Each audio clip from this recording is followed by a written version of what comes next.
Мы сейчас проезжаем село Адзюбжа, где в 18 веке проживали так называемые абхазские негры. Их подарили турки.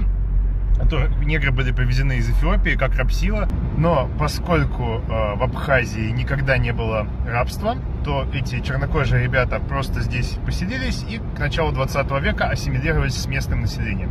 Более того, в Абхазии в то время существовала традиция, что дети феодалов и дворян отдавались на попечительство крестьянских семей, и иногда крестьянская мама вскармливала и дворянина.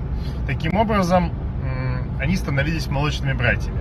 А потом крестьянские дети и дворянские дети вместе убирали урожай, и, в общем, в Абхазии всегда было вот такое равноправие. Воплощение современной американской мечты в Абхазии 18 века.